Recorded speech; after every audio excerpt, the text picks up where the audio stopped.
Assalamualaikum warahmatullahi wabarakatuh. I am Nur Arif Fitri bin Azrin. I am from DEC4C.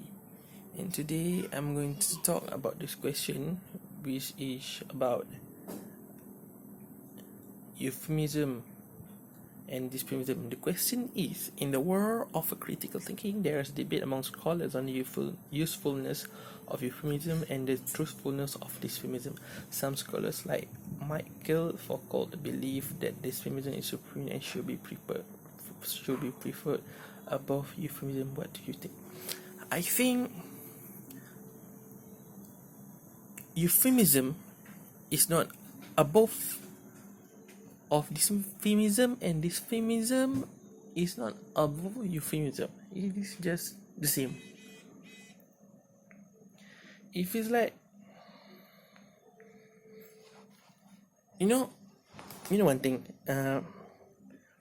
Okay, before we dig in deeper, let us see and roll back a few moments. Okay, let me see the root of this thing. Okay, basically euphemism means like the words or phrase that people use to make it good, sounds like likable, sounds like pleasing, and dysphemism, otherwise it is a word that negative, dislikable, something like that. When we're talking about euphemism, the word or a phrase that you speak or you uttered, it gonna sound like pleasing, and it's not gonna sound like hurtful.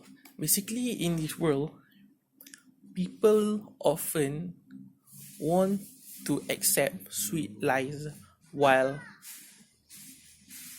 denying or basically evading the bitter truth. So basically, I think one of the reasons why euphemism is because of that.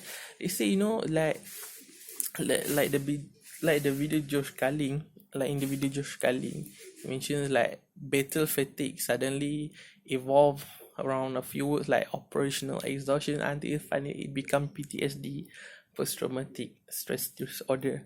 I think it take a long way of how a word that's supposed to be like give strong meaning, and then feels like it just poking not too much. It's like nothing from the word that becomes a big deal, and then this is nothing, small deal, small thing only.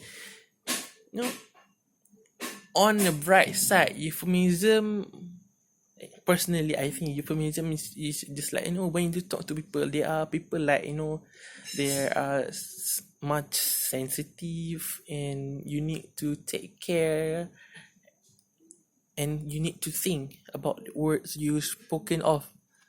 Means you don't want to hurt someone that is so sensitive, even like small word, you're gonna hurt him or her. It also depends on the way you speak. I think the tone, when you speak a word, the tone is also important. They always say it's like the people on the northern regions, like people in the Kedah and Penang, talking like sounds like harsh, but maybe it's like harsh and loud, but it seems to people like us, I think that is just like, oh, this okay, this is a common thing, folks.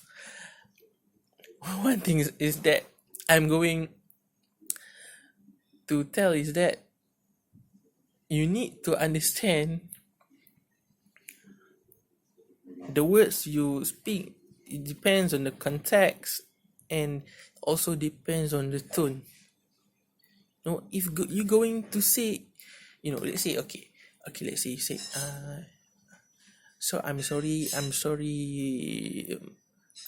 Mr., or I'm sorry, sir, I'm sorry, ma'am, your job, I'm afraid you're going to lose this job. Okay, you speak softly, and then you're just going to present it with, It's not going to hurt some people here. Okay. Well, okay, you say you are fired again. It's going to sound like, oh, this person is useless, so I fired him from the job. Okay, like that. I think one one thing is that, you know, when we solely talk about word, it depends on the word itself. When we say about a word that is being spoken, it depends on the tone also. Either it is appropriate or inappropriate. Yeah. But since the definition is euphemism is about the word that is people spoken is to make it likable. So basically, the word is to be pleasing, and while this dysphemism is the word is not going to be pleasing. One thing that I must confirm, or one thing that I realized, that you need to understand the truth and you need to accept the truth. If you understand this thing, I think there will be no exist euphemism and dysphemism. I think that for all.